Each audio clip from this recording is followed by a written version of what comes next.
सत्संग की आधी घड़ी तब के वर्ष 1000, तो भी बराबर है नहीं, कहे कबीर विचार।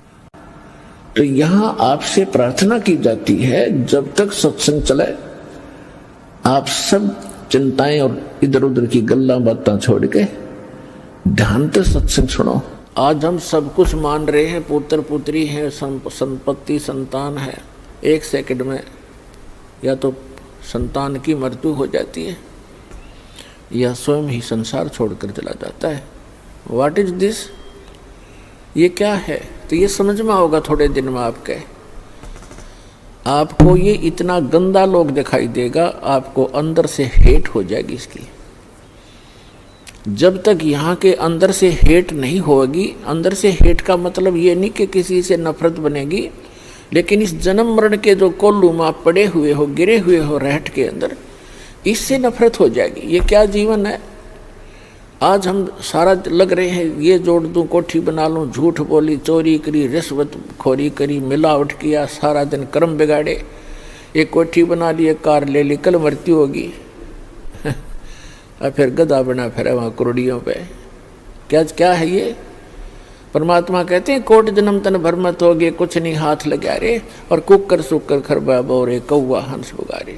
कोटि जन्म तू राजा की, न मिटी न मन की आशा, और भिक्षुकों का दर दर घूमिया, मिला न निर्गुण रासा। तो कहने का भाव ये है कि आप जी को इस लोक का पता लग जाएगा कुछ दिनों में, और फिर आपकी स्थिति ऐसी हो जाएगी कि बंदी छोड़ दयाल जी तुम तक हमारी दौड़, और जैसे काग जहाज का अब सूजत और न ठोर।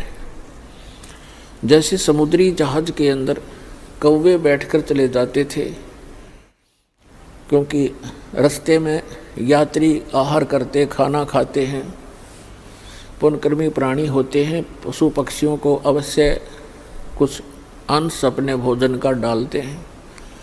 तो कौवे चले जाते हैं जहाज पर बैठकर।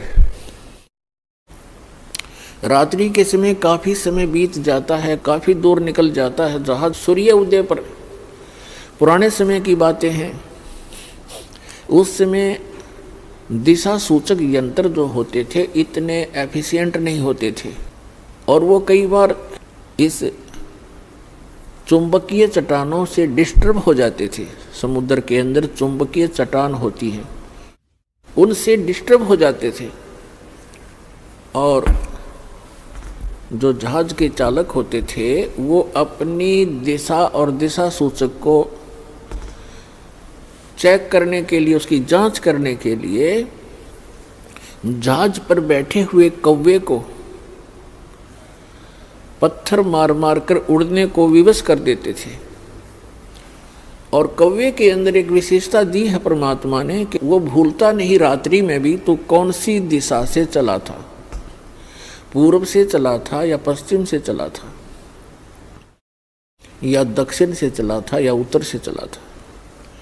तो वो तुरंत उसी दिशा को उड़कर चलता है, सीधा स्ट्रेट। उससे चालक तो अपनी दिशा की जांच कर लेता है कि हम सही दिशा में चल रहे हैं या नहीं, हमारा इंस्ट्रूमेंट ठीक काम कर रहा है कि नहीं। कुछ देर के बाद वो कौवा क्या देखता है, वहाँ से तो उड़ गया, आगे देखता कोई भी बैठने का ठिकाना उसको दृष्टि गोचर नहीं हो रहा। वो 1500 फुट उड़ जाता है, फिर वापस मुड़ जाता है उस जहाज की ओर, क्योंकि उस जहाज के अतिरिक्त उसको अपना जीवन रक्षक कोई भी नज़र नहीं आता। जहाँ भी देखता है वही डूबने का स्थान है, मृत्यु हो जाने का डर है। एक जहाज ही सुरक्षित स्थान उसको मिलता है। तो पुण्यात्माओं, परमात्मा ने एक संकेत दिया है कि एक दिन आपको कबीर भगवान और ये सतलोक आश्रम स्थान और इस दास के द्वारा दिया गया ये अमृत नाम और ज्ञान आपको ऐसा लगेगा जैसे परमात्मा कहते हैं, आप फिर ऐसे कहा करोगे, बंदी छोड़ दयाल जी तुम तक हमारी दौड़, और जैसे काग जहाज का अब सूजत और न ठोर। इस परमात्मा कबीर जी के अतिरिक्त, इस सच्चे नाम के अतिरिक्त, इस सच्चे ज्ञान के अतिरिक्त आपको पूरा संसार ऐसा नजर आएगा जैसे जहाज के अतिरिक्त पूरा जल है जिसमें बैठते ही डूब जाओगे। भावार्थ ये है परमात्मा का, यदि आप कबीर भगवान को और सतनाम को छोड़कर यदि आप अन्य संत की शरण में जाओगे तो डूब गए। भगवान की भक्ति छोड़कर संसारिक इस काम में लग गए तो डूब गए। तो इससे पार होने के लिए ये राम नाम का जहाज आपने छोड़ना नहीं पड़े, छोड़ना नहीं है। इसके अतिरिक्त आपको जहाँ भी कोई भी क्रिया संसार के वो आपको डबोण की है, तारण की नहीं है। इतनी सी बात आपको कुछ दिनों में हृदय में दस जाएगी और तभी आप भक्त बनोगे। तो परमात्मा ने आके बताया है कि मानुष जन्म पाके जय नहीं रटे हरि नाम, जैसे कुआ जल बिना फिर बनवाया क्या काम। परमात्मा ने आकर ज्ञान दिया है कि मनुष्य जीवन प्राप्त करके जो प्राणी परमात्मा की साधना भक्ति नहीं करता उसका मानव शरीर ऐसा है जैसे वेल विदाउट वाटर, यानी कूप जल रहित। कितना सुंदर कुआं हो, कूप हो और कितनी उसके ऊपर चित्रकारी कर रखी हो, उसमें जल नहीं है तो वो नाम भले ही कुआं है पर गुण कुएं के नहीं है। ठीक इसी प्रकार जो साधना भक्ति नहीं करते प्राणी मनुष्य जीवन पा करके, उनका नाम मनुष्य अवश्य है पर गुण मनुष्य के नहीं हो सकते। फिर दूसरी बात यह है कि जो साधना करते हैं एक पूर्ण परमात्मा की भक्ति इष्ट रूप में ना करके किसी अन्य देव को इष्ट बनाकर आन उपासना करते हैं, वो साधना करते करते भी फेल हैं, उनकी साधना भी व्यर्थ है। तो पुण्यात्मा, आज का वो शुभ दिन है, इस दास के जीव का उद्धार हुआ था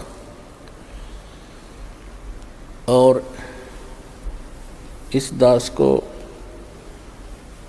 उपदेश प्राप्त हुआ था और उपदेश भी वो जिसको हम खोजते खोजते असंख्य युग हो गए थे, वो उपदेश सहज में प्राप्त हुआ था। वो दिन आज भी भूला नहीं जाता इस दास से।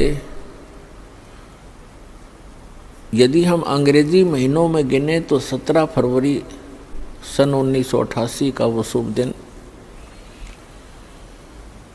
और वैसे फाल्गुन अमावस्या थी जो आज फाल्गुन अमावस्या है, ये शुभ दिन। और इस समागम के अंदर एक दो विशेषताएं हैं। एक तो दास का आध्यात्मिक जन्म हुआ। परमात्मा की वाणी में लिखा है कि जिस दिन सतगुरु भेंटिया सो दिन लेखे जान, बाकी जन्म गंवा दिया व्यर्थ गया बिना गुरु के नाम।